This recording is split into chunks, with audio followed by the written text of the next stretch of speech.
Welcome back to the Compound Podcast. This is episode 233. Question mark? 233. I'm not sure either. Of the Compound Podcast presented by Parse Rum. Our friends at Parse. It's the perfect time of year to get yourself some Parse at Benny's. Go to Benny's, tell them the Compound sent you, and ask about Parse Rum. I was just in New York this weekend, and there was a nice chill in the air. Some beautiful days. Don't get me wrong, beautiful days, but nice chill in the air, nice time for some Parse Rum. It's beautiful weather right now, at least in the Midwest. I golfed last Friday. I'm golfing again this Friday. Might even go out again next Friday. Like it's good weather. 52, 53. That's good golfing weather, good fall weather. You lose some balls in the leaves. You never know. That's where you get the tour drop. I'm not taking a stroke. Did you see Ian's reaction there, though? He doesn't think that. I agree with you. 55 degrees is like the perfect golfing weather to me.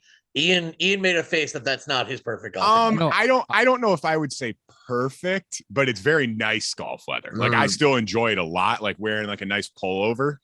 Awesome. I like to layer up.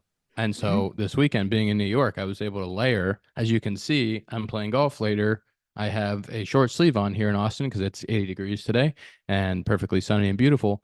But I was able to get the layer game going in New York, and I very much enjoy a good layer. Nice sweater on top of a little golf polo for golf. I like that.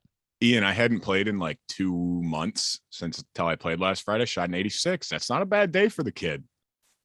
That's a pretty good day. Your game's tight. It's not bad. I guess, is there anything that we want to cover before we have a special guest today? Big time special guest. Chris Sale is going to join the pod. Good friend of Zack. And Triple Crown. I guess the Cy Young hasn't been announced. It's going to get announced in a couple of days, right? But if he doesn't win the NL Cy Young, there's a problem. That's what I was going to say. There needs to be an investigation if a Triple Crown winner doesnn't win Cy Young. Gold Glove this year. First awesome ever. Year, and very excited to talk to Chris Sale. Before that, Darno signed with the Angels. Good friend Kyle Hendricks also signed with the Angels. Angels are active early. I'll just say on Kyle, obviously, unbelievable journey with the Cubs, getting traded over, debuting, obviously, those teams in 15 and 16, starting the run, and then, throwing massive games in the playoffs, starting Game 7, winning World Series, the contributions that he made to the organization, and the time and effort and getting to know him and his family. I'm very, very happy that he is going to be pitching in the major leagues next year. He is absolutely a gem of a human. And I just wanted to say that before we got to our new good friend, Chris Sale. It was cool. He got his tribute at Wrigley too, before like being done playing as a Cub and like getting to be honored for all of his contributions. And like you said, like just an all-time really good guy. All time. And he's actually from that area. He's from that SoCal area. So it's kind of like going home for him. He actually got married in Laguna. That is shocking that he's a SoCal. I would have never in a million years pegged him as a SoCal guy. Yeah, but in fact he is, and so he's kind of going home, which will, I think, for the family and just like being close to home, will be really cool for him. Let's get to our good friend Chris Sale. Chris Sale, thank you very much for, especially kind of a short notice, especially a great week for you, Mr. Gold Glove, first one of your career. Which was thank you. Which was awesome. We talked about it all year, basically, on the bench or on the field. You wanted that Gold Glove more than a lot of things in your career, and you talked about it. It was kind of started off as a running joke. Max Fried is probably one of the more athletic pitchers that I've seen. And, you got it off right off the jump. You were like, dude, I'm going to have, I want a Gold Glove, but every other fifth day, I see Max Fried going out there and he's just making, Jeter plays, whatever. And, it was funny throughout the year. Every time that Max made a play, you'd come up to me and you're like, yep, shorty, it's over. Like, I'm not winning it, And then when Schwellenbach got in the mix, a former shortstop at Nebraska, that I think no offense to any pitcher out there, but he was making plays that were just truly should have been made by Arcia or Ozzie, that were just like bare hands, basically just lackadaisical, flipping it over to first. And, again, Sale would look at me and be like, I got no chance, man. And it was funny throughout the year. Like I said, even if I was on the field or if I was on the bench, Sale would make a play and he'd find me either on the field or on the bench, and he's like, "I'm coming for it. I'm coming for it." So it was really cool to see you finally get that award. No, I appreciate it, man. And it's funny too, because you were you were one of the first guys I thought of. You know, I've talked about it for a while. I came in second place in 2017, and you know, as a pitcher, like very rarely do pitchers kind of show up to spring training going like, all right, I'm winning a Gold Glove this year, you know, and it's not really something that like you would take to arbitration or it comes up in like free agency. It's like, well, hey, don't forget my Gold Glove. But it was something cool. So in 2017, I came in second place. Stroman won it that year. And he definitely deserved it over me that year. Turned more double plays. So, yeah, it was kind of funny throughout this year, like Shorty was saying. It was just like every time I made a play, we'd kind of lock eyes and I'd tap the back of my glove. And every time Max would make a play, we'd look at each other and just kind of shake our heads. And you're right. Like I'm definitely thankful because it's something I wanted to do, but yeah, I was able to sneak it in there before, you know, he's an unbelievable athlete. Like there's not going to be many more opportunities for me to, if he stays healthy and pitches in the big leagues a full year, like it's probably going to be him. It's honestly insane. Ian, I don't think that he was there. I don't think he got called up when you guys were there. You know, they basically called up from Double-A this guy, Spencer Schwellenbach. And he kind of, I don't want to say had a rocky debut, but he hit a guy in the head but like stayed in the game and like was so composed after that. And then just watching him throughout the year. And again, you know, as a pitcher, sometimes Dakota, you can attest, like you get a ball back to you and you're like, you know, this is kind of uncomfortable. And like, this dude just gets it. Like, it's all good, man. Like I've turned double plays before. Like I'm a shortstop. And just for him to do that, basically coming off, like I said, coming from Double-A and just have the confidence to A, pitch the way he did, and B, just grab bare hand and flip him over off one leg was really impressive. And like you said, Chris, if he stays healthy, you know, God willing, he's gonna be an issue for pitching, obviously, and Gold Gloves. Yeah. So I listen. You only need one to be called a Gold Glover, right? Yeah. So I snuck it in there. You know, hey, I get to wear the hat for a little bit, and we'll make a run next year. But again, it's going to be a crowded house next year, I think. I wanted to go back all the way to the beginning. I was looking you up and like digging a little bit into your info. I see that you're from Lakeland, and Zack has played for the Tigers, which their spring training's in Lakeland. He's had a lot of not very nice things to say about Lakeland. We've discussed it before. We've talked about it before. I'm not talking about his hometown, but when you're sitting in a hotel in Lakeland after getting optioned, it's a lonely place. Okay, that's it. It's a lonely place sometimes. That's fair. How did you like Lakeland, like growing up there? So I guess it's kind of one of those things you don't really know any better, right? Like I had never really gone to any big cities, you know, and Lakeland's getting bigger now, but it wasn't really that big of a you know, city when I was growing up there. But you kind of create your own fun there, right? Like there's not a whole lot going on. You know, now there's a little bit. You know, my parents still live there, so I get up there. I try to make it up there a couple times a year. I got charity that I do there. We go back to my old little league and do some stuff there. But yeah, I love it. It feels like home to me. But it's also on the flip side of that, I understand when guys are like, man, what's going on around here? Like I completely understand. So it never hurts my feelings if you're like, man, I can't stand that place. Or if you go there and you're like, this place is awesome. I'll just kind of nod my head and agree. So did you always throw Super Crossfire growing up? Was that something that was just natural for you? No, I didn't. I actually, that was something that I did early on in college. I, for the most part, kind of threw over the top. And it was during summer ball. I'd had a pretty good summer after my freshman year. I was up in La Crosse, Wisconsin, playing in the Northwoods League. And pitched well. Didn't pitch well and was just kind of inconsistent. And I had a teammate actually that dropped down that summer. So I was like, I'll try it out, see what we get. And it was like one of those things that it was like this, like the snap of the fingers, right? Like it just instantly felt more comfortable. It felt more natural for me. And literally it was like overnight. Like the next day I was throwing harder. My changeup was always luckily I'd always thrown strikes even when I was young. So it didn't affect my command at all, but my fastball ticked up probably 3 or 4 ticks, and then my changeup was really good. The biggest thing was the breaking ball, trying to stay on top of that and not lose it kind of underneath, drop in your hand. But yeah, that was something that was kind of done while I was in college. Speaking of college, I got 2 things. One, how sick and tired are you of hearing the DeGrom homer off you story?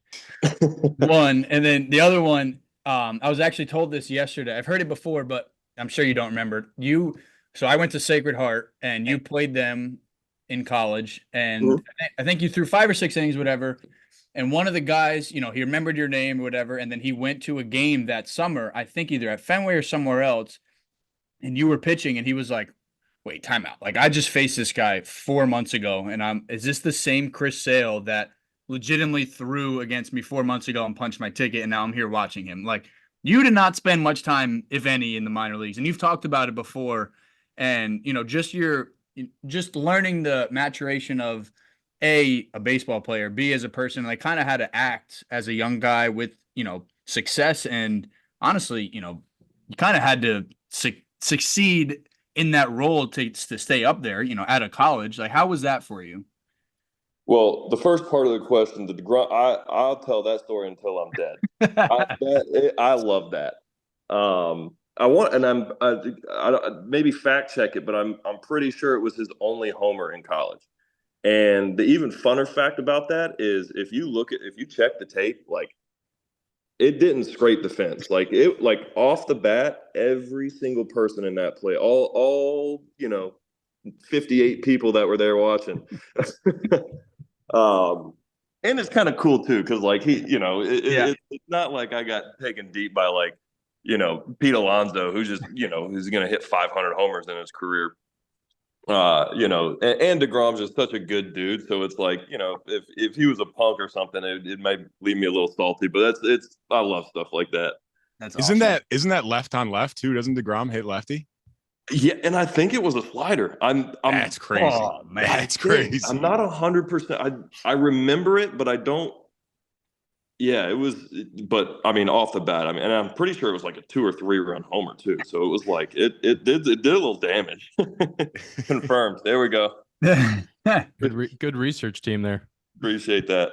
But yeah, and then with the whole situation with being drafted, and then that was I'm glad it worked out the way it did, and it was just such a busy time in my life, like. My wife and I, we had our oldest son while I was still in college, right? So I find out during fall ball that my wife now, but my girlfriend at the time is pregnant with our first kid. And you can just kind of try to picture what kind of emotions I'm going through. And it was kind of cool. It was very kind of a really cool moment in my life too, because I called my parents, I called my agent, I talked to my coach. And everyone was like, oh, I thought something bad was going to happen. Even Alex Mesa, he was a Kansas City Royal Scout. I pulled him aside because he and I were really close. And I was like, hey, man, I got to tell you something. He came down to watch me throw a bullpen. And I was like, I want to let you know. And he literally let out this sigh of relief, like, man, I thought you were going to say you were hurt or something. So everybody that was in my corner not only stayed in my corner, but was like, oh yeah, this is going to be great for you. So with that going on, my wife and I, we get engaged. I get drafted in the first round. My agent's like, that was before there was like kind of hard slots. So he's like, you're going to be here all summer. We're going to try to get you the most money we can, yada, yada, yada. Well, he calls me back 2 weeks later and he's like, you're signing for slot, but they're going to guarantee you a big league roster spot at the end of the year. Like, they're calling you up in September. So for me, I'm like, let's go. Grab my glove, pack a suitcase. I'm out.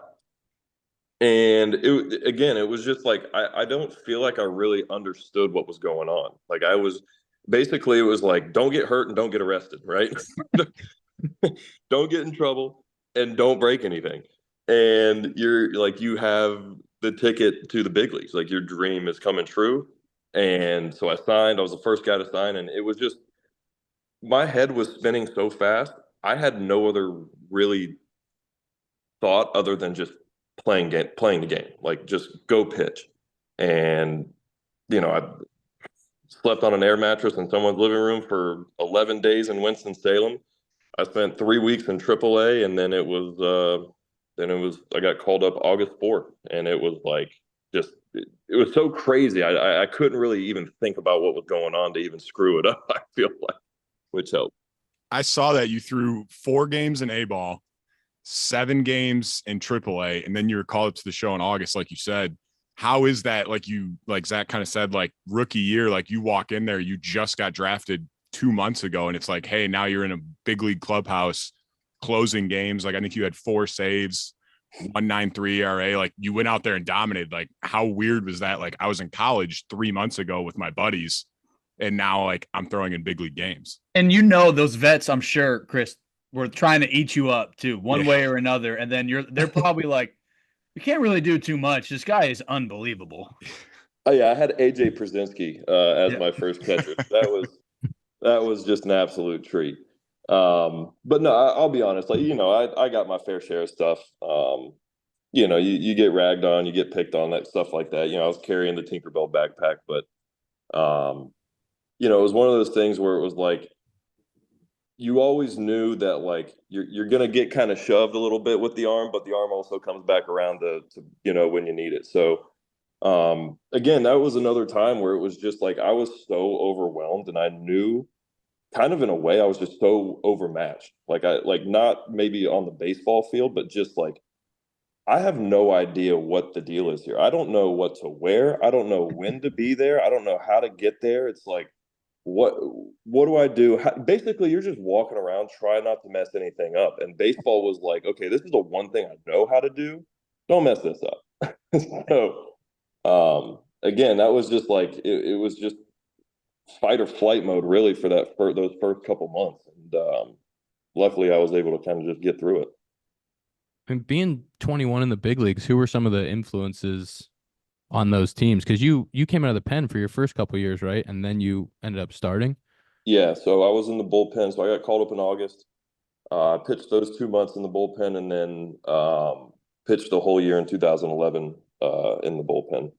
And you're right, dude. I leaned on guys so hard. Matt Thornton was probably the number one guy that I really, when I look back on my big league career, and like, especially at the very beginning, he had just made the All-Star team that year in 2010, and I got called up, a couple weeks after the All-Star game. So I'm walking into this place. I'm like, dude, this guy's, he's 6'6", throws 98 from the left side. He's in the bullpen. He just came from the All-Star game. Like, I'm gonna stick to this guy closer than his shadow. It was almost obnoxious how I copied this guy. Everything he did. Lived in the same building he lived in, bought the same truck the next offseason that he drove, got ready in the 5th, 6th inning, did the exact same warm-ups he did, showed up at the ballpark at the same time, rode to the freaking airport with him. It was just, I knew he worked hard. He was a good dude. He was a great teammate, obviously really talented. So I was like, if I do what he does, that's at least going to give me a damn good start on what being a big leaguer is, but also like getting stuff done out on the field. Yeah, those are the stories. Like, we talk about it a lot. I was fortunate enough to play with Lester and Lackey early in my career, and Riz was a massive influence for me, on all those things of the way you prepare, the way you get ready. But it's awesome to hear those stories, because like Lester had Beckett, and like the way that you're describing the relationship, like, is very similar to like hanging on to every single thing and trying to emulate the guys that you respect in the clubhouse. And it's such an important lesson for young guys, because that's how you figure it out. Like, the game's so hard. Like, you need an example of what it looks like to be able to actually get to that point in your career. Well, and like you said, dude, success in the big leagues doesn't grow on trees, and it doesn't get handed to you either. So it's like, all right, if this guy's successful, obviously what he's doing on the field is good, and he's executing, he's dominating. But as you guys know, the preparation is more of it, and it's like, okay, well, what is this guy doing to be able to go out there and perform like that? And a lot of times it's hard work, dedication, early mornings, long nights, yada, yada, yada. But that he helped me out a lot. That was what I found so cool and interesting about the Braves. Like when I got there, the team is obviously filled with superstars, and every day, every infielder is out there taking early ground balls. Ozzy and Arcia are going at it during their glove work together. Like it is constant. Like it did not stop no matter what. They were out there at the same time every day, top to bottom. Ozuna's taking BP every day. Acuna, when he was there, was taking BP every day. And I'm not saying there's something wrong with not doing it, but to see that whole team on the same page and like somebody would go down, it would just be like, hey, like we got to keep grinding, we got to keep going. And it was never like feel bad for us or whatever. It was just like, Oli, right? Oli is out there every single day playing, right? Not even taking ground balls. He's playing every single day. And like that locker room led by example so much. And it's just so infectious when you walk in there. You're like, all right, I'm following these guys around, obviously, but like to watch them just do it every single day was awesome. It just rooting for them, obviously, it just made it so much easier. Yeah, and like you were saying, just it seemed like everybody had somebody to do something with. You knew if Riley was in the weight room, Olsen was there with him, right? Yep. You knew if Ozzy was, getting his running done or doing base running or whatever, the ground balls, Arcia was right there with him. Guys were throwing bullpens. There's 7 or 8 guys out in the bullpen, and there's only 3 guys throwing that day. But just a lot of just kind of hanging out, camaraderie type stuff. Just kind of being there for guys and going through things with guys. And I really do think that was a huge part of our success this year. Just there was no cracks in the foundation, right? Mm-hmm. Like guys were going down left and right. Like there's no doubt. You look back on that season that we had, and it was injury after injury, and it just really never stopped. But there was no crack in the foundation. There was no like feeling bad. There was no like, guys pointing a finger, feeling like this guy's not doing this or this guy's got to do this. It was just, we stayed together, and that's what helped us the most. A chill in the air, leaves falling to the ground, and football every weekend. That's what fall is all about. You can make each weekend even more exciting by getting into the action with our partners at DraftKings, the #1 place to bet on touchdowns. Right now, all new customers who bet just $5 instantly will get $200 in bonus bets when you use code COMPOUND. Stay in on the action and use your $200 in bonus bets to bet anytime touchdowns on DraftKings. So download the DraftKings Sportsbook app now. New customers use promo code COMPOUND and bet just $5 on any wager and get $200 in bonus bets instantly. That's promo code COMPOUND only at the DraftKings Sportsbook. For sure. All right. Since we're still on the White Sox days, you don't have to answer this. We can cut it. Don't worry. But can I ask a question about the jerseys? Oh yeah. Are you sure? Go let it rip. Okay. No pun intended. All right. Yeah.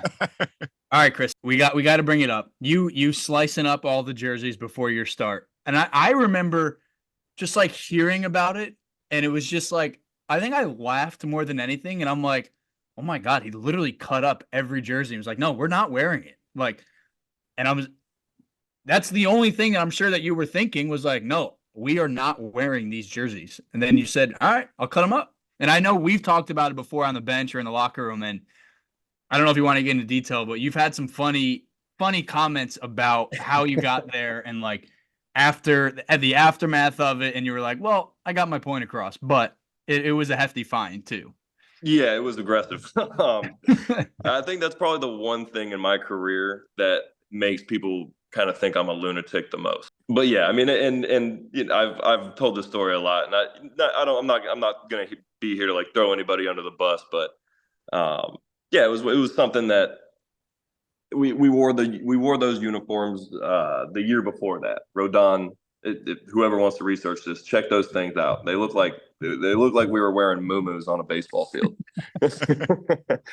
So basically, it's spring training, and I'm like, we're getting fitted for these jerseys, and I'm like, don't even fit me. I'm not wearing it. Well, season gets going, my start's creeping up. We got 4 days away, 3 days away. We're like, tomorrow you have to wear these things.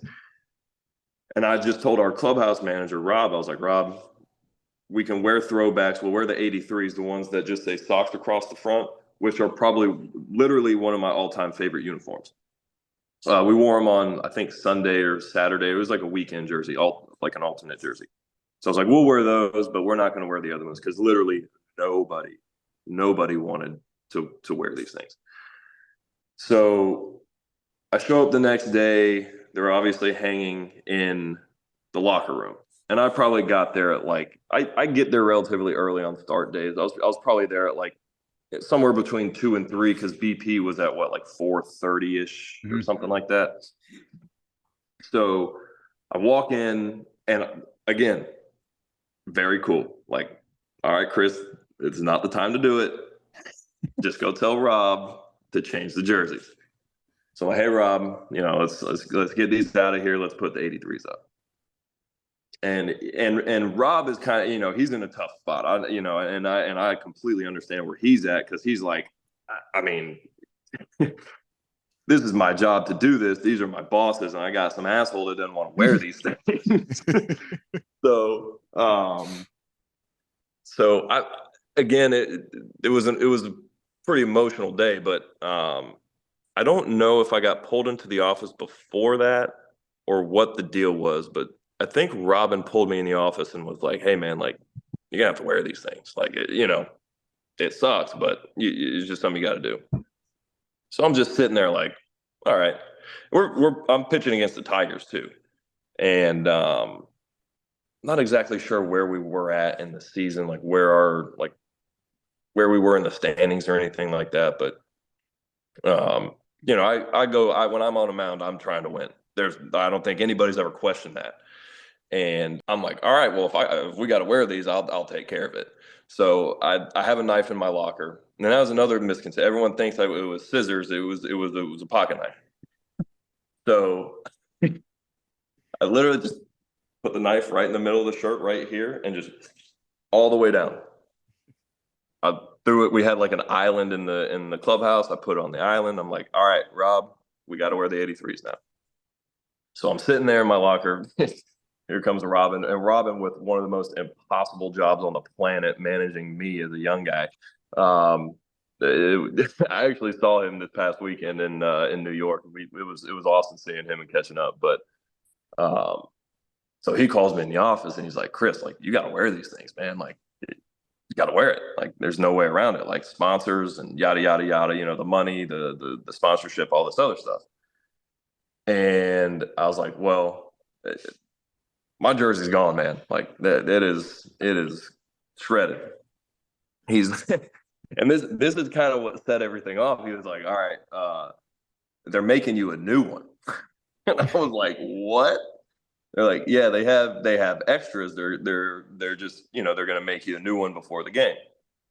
And I literally was just like, all right, they don't have 26 extras.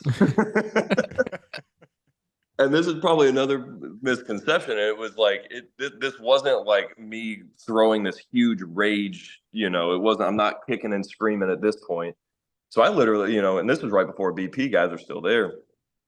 And it was almost like, so I walk out there, I grab my knife and I go around the clubhouse and every single jersey, I think there might've been 4 of them. And there's 4 of them still floating around. I'm not naming names, but there are people that have non-cut up jerseys that I've signed for them. Actually, it's my all-time favorite jersey to sign. And so I'm walking, and people are laughing. I'm laughing because whoever's sitting at their locker, I'm cutting their jersey, and I'm like saying like this like peace offering almost. It's like, imagine it being in Atlanta, and it's like I'm at Travis's locker. I'm like, dude, You're my catcher. You got my back. Go to Mekkes is like, bro, you make, web gems for me in the outfield. You got my back. And I, just went around and did it all. And it was kind of like a funny thing. So then I get done with all of them, tell Rob to do it. And then that's when kind of things got off the rails and it was like, all right, well, you're done. You got to go. And so I obviously I didn't pitch that day.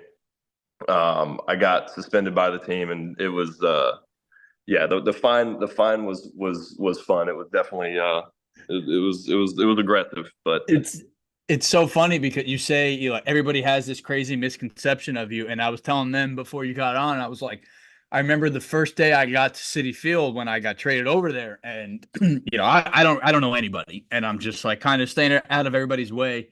Like I'm watching the game and I turn to my left and there you are. And I'm like, oh, man, like this guy is either going to rip me or just not talk to me or like whatever. And like, I remember we spent like 5 innings just like chopping it up about whatever. I don't even know what it was.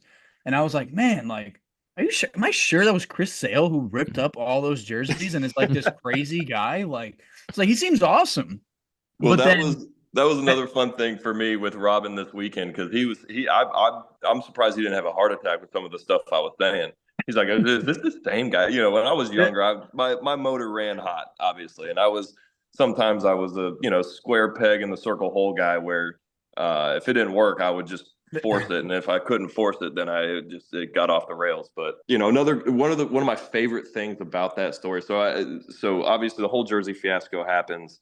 I finished the year with the White Sox, and then that offseason I get traded. Well, Ed Farmer, who was one of the radio guys for the White Sox, RIP, he was all time one of the best storytellers I've ever been around.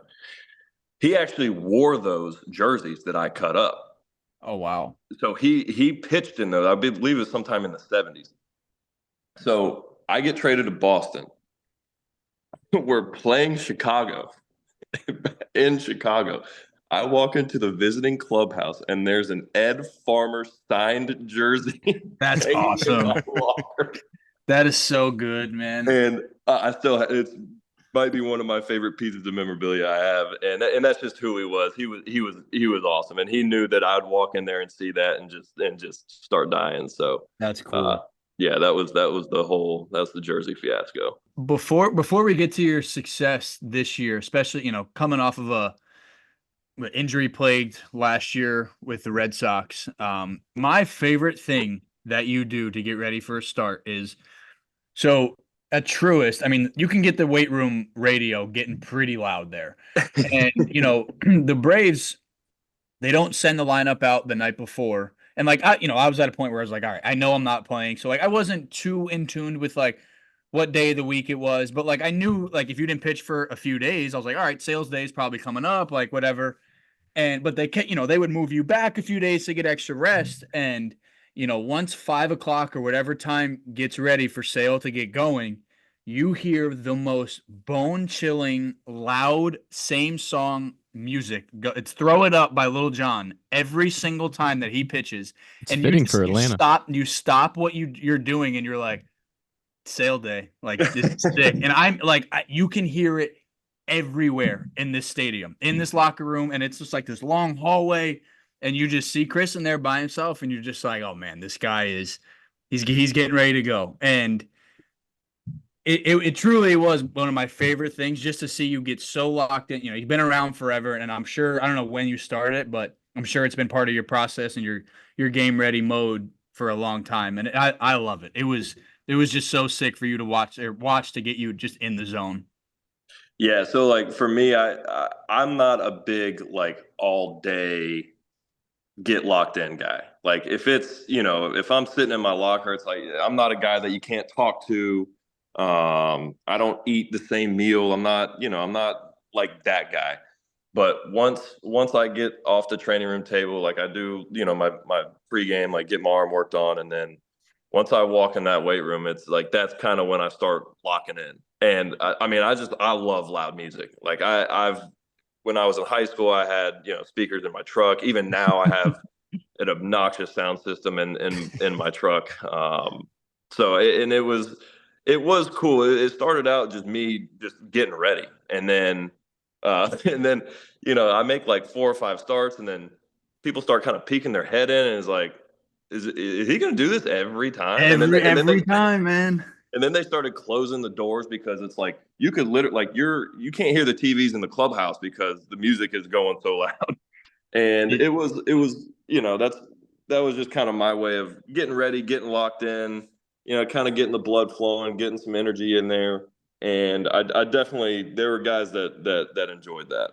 But that's the thing, like you said, get the energy going just in the locker room. And like you said, just with the injuries that you guys had this year, it was just like every day. But, every time that you went out there, it felt like that you were the stopper to no matter what it was, whether it was a losing streak, whether it was guys getting hurt. It was just like when you hear that music and you know that you're ready, it's like, all right, like everybody kind of gets a little bit more pep in your step. It's like, all right, it's sale day. Like we got our horse going. Like now we go. And it seemingly was like every fifth or sixth or seventh day, whenever you threw, it was like, I'm putting a stop to this, and it starts at 5 o'clock when Lil Jon comes on the speaker.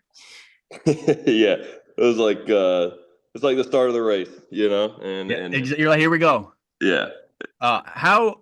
What will you attest most? Obviously, besides health, but like again, watching you go out there every start was just like you're getting at least 6 innings of just, balls to the wall. I'm coming at you. Heaters, and I'm coming at you changeups, and I'm coming at you back foot sliders, and you made a change. I think you were telling me in spring this year with your grit, with the seam shift, right? With your change. It was like your first time that you've ever heard of it, right? And it obviously it worked. You were Triple Crown Cy Young to be, but what is that a huge thing that you would attest to this year that you had? I just think there was a lot going on. I felt I think getting traded helped kind of give me a breath of fresh air, right?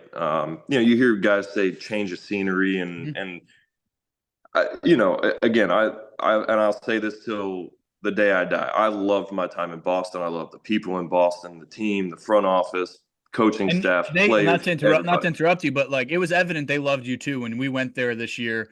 They had this sick video for you. Every inning somebody was yelling at you in the dugout. And again, you won a World Series there. You closed that. You threw the first pitch and the last pitch of that World Series, which is pretty sick. Like you said, just a change of scenery. Sorry, I didn't mean to interrupt, but it was evident that you were loved there and you loved being there. Yeah, and I think what had kind of happened over the last few years was obviously frustrating on my end as a player, but it's got to be frustrating for an organization to pay a guy to go do something that he's not doing, fans to show up to watch a guy play that's not showing up to play. And I think just getting traded over there, and you can attest to this too. Walking into the Atlanta Braves clubhouse might be one of the easiest clubhouses to walk into. Insane. Yeah. With the players, the staff, everybody is just so laid back, so down to earth. And so I think it's like, okay, like, it's like going to a new school. Like you're going to wear nice clothes. You want to do the right things. You want to play the part. And I think one of the biggest things for me too is my off season. I had my first real healthy off season in a long time, and that was huge for me. Where the last few off seasons I wasn't throwing until like January, and that off season it was like, okay, like I'm going hard. And to be totally honest with you, I thought this year was going to be my last year. Before I got traded, I had 1 year left on my contract. It's like, okay, let's let it rip. Like I'm going to leave it all out on the field for my 1 year, and then we'll take it to the house. Well, then I get traded and everything, I get extended and all that happens. So, I think I was challenged with, I had Trumpy behind the plate. I had Travis behind the plate. I had Murph and Sal. Sal was one of the best game planners I've ever seen. And they weren't afraid to kind of get away from some of the things that I had typically done. With the changeup probably being the biggest one, and even the two-seamer. Those were pitches that I feel like I threw a lot more this year, and I got more comfortable with it. So they were a little bit more consistent than they had been in the past. And again, just health. I think health was the big thing, being able to feel comfortable when I'm out on a baseball field, as opposed to like something hurting. And even when I was playing, it was like, I'm still dealing with something, but I'm, just trying to get through it. And I said this I was on Kluber's podcast a couple of weeks ago. And I think the biggest thing too, you saw it too. Bro, there were some days I stepped on the mound. It was 97. I was like, "Oh yeah, here we go." But there were also days, I'm stomping on the gas. It's 91, and Yeah. when I was younger, I'd kind of get a little reckless when I had the good days, and when I didn't have a good day, I'd try to force it, And it was like, listen, man, you got to play that, the old cliche. You got to play the hand you're dealt, right? And I just felt like on those days where it was, maybe my stuff wasn't where I wanted it to be.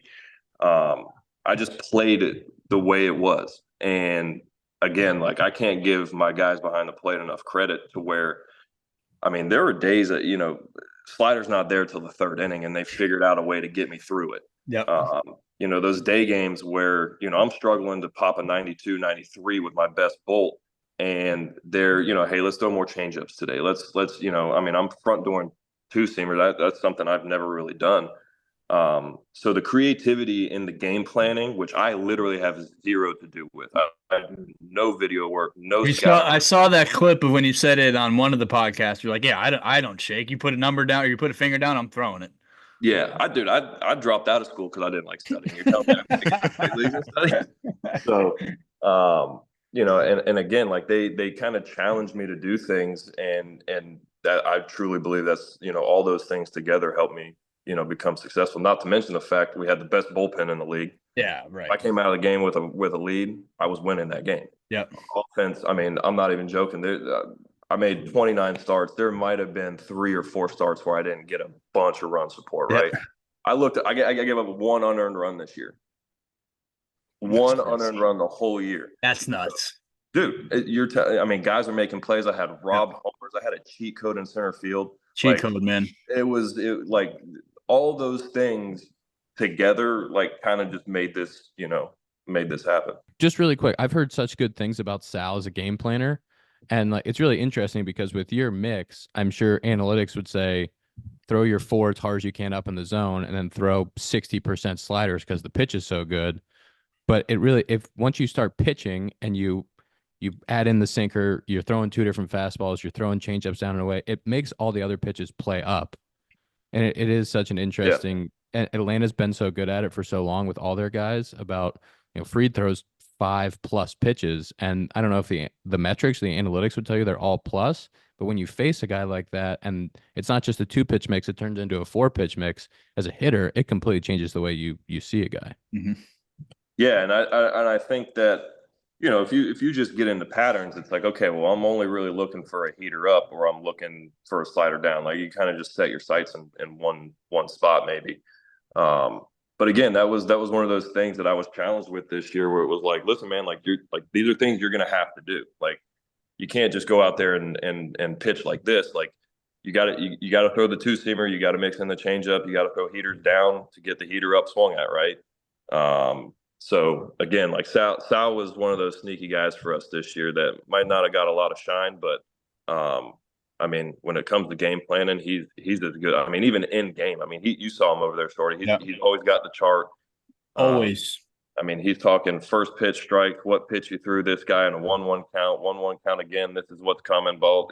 So, and I remember a couple times he's like, hey, you sitting there with Murph or Travis or Trump. He's like, hey, you get the 2 strikes, throw this. And we get the 2 strikes, I throw it, and I literally looked at him one time, was like, "You're a genius." Did you mentioned like the injury history? I'm just curious, like, did you change anything? Because you kind of had like a injury history of like a lot of different things. Was there anything you changed like off season wise or workout wise to kind of like try and keep you healthy throughout a season? I would say like the off season, the one thing I did the most, I just threw. I knew I needed to throw a lot. I needed to get long toss. I needed to get like kind of pitching strong. I was actually playing a lot of long toss last off season.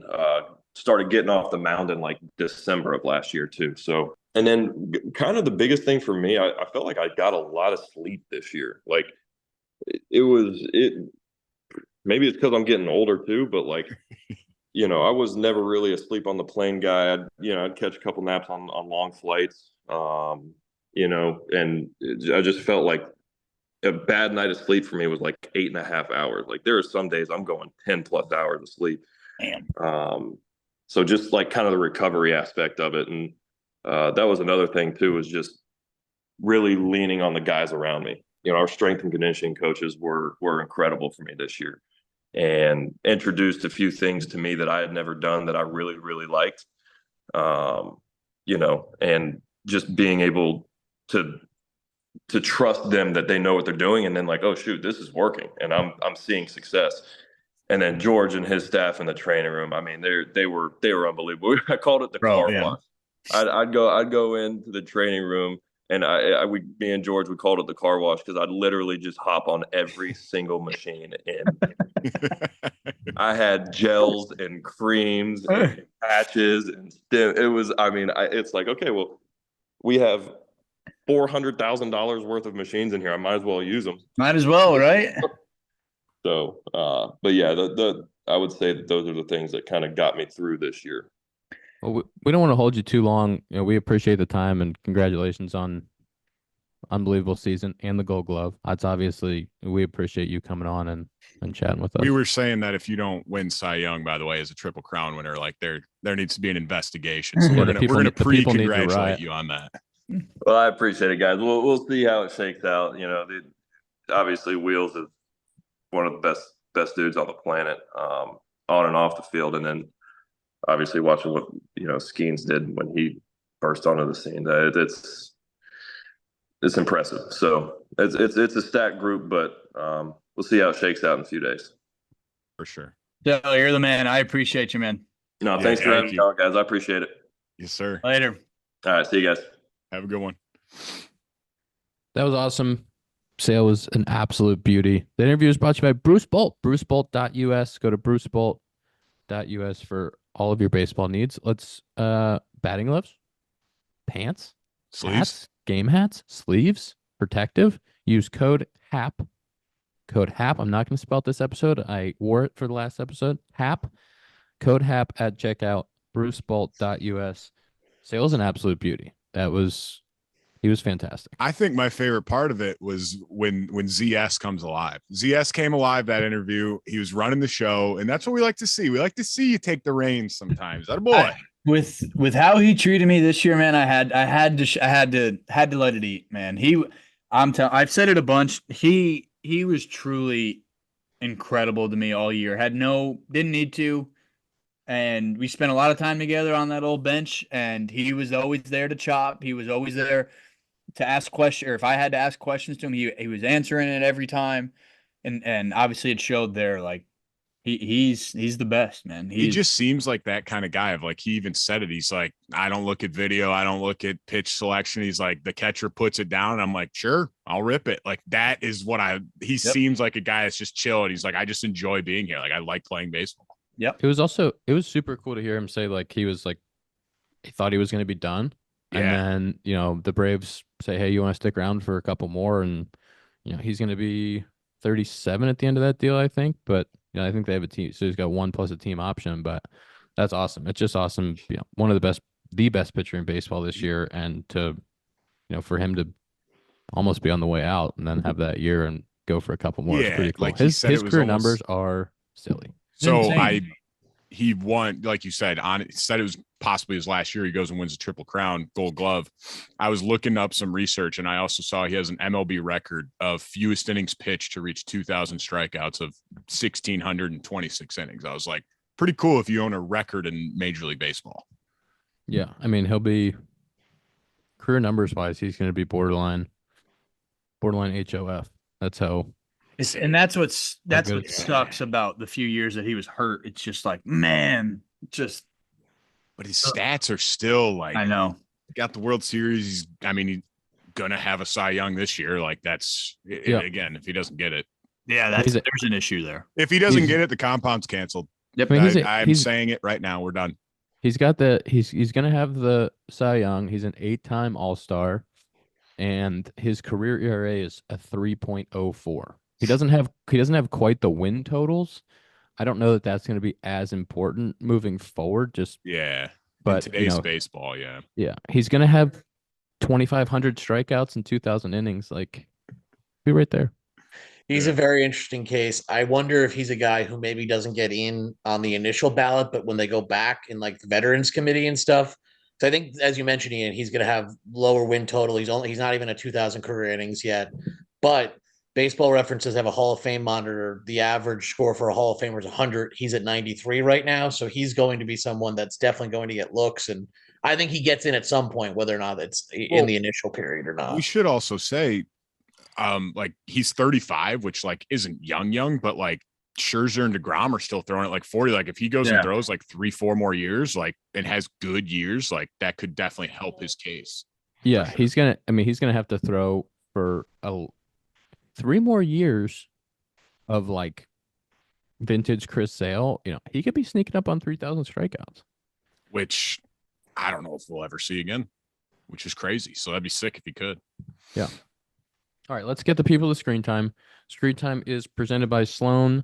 Sloan is the world's leading manufacturer of commercial plumbing systems. They're at the forefront of the green building movement and provide smart, sustainable, and hygienic restroom solutions by manufacturing water-efficient products, including faucets, sink systems, flush-o-meters, soap dispensers, and fixtures for commercial, industrial, and institutional markets worldwide. To learn more, visit sloan.com. I did 90% of that from memory. You guys are welcome.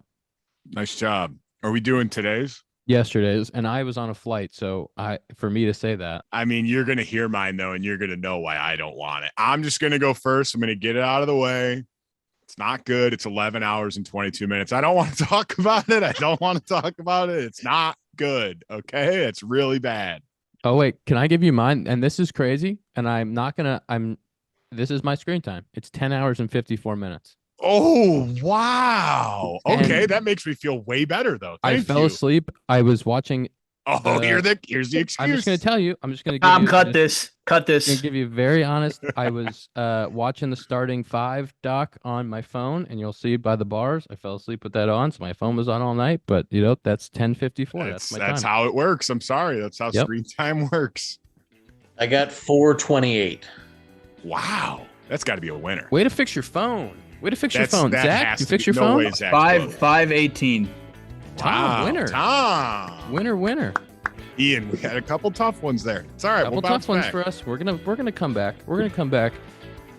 This episode, as with all of our episodes, is on Marquee Network. Go to Marquee Network and check out the video. Airs on Thursday evenings. That's episode 233 of the Compound Podcast presented by Parse Rum. Go to Benny's, get your Parse. We are going to keep trying to do interviews all off season.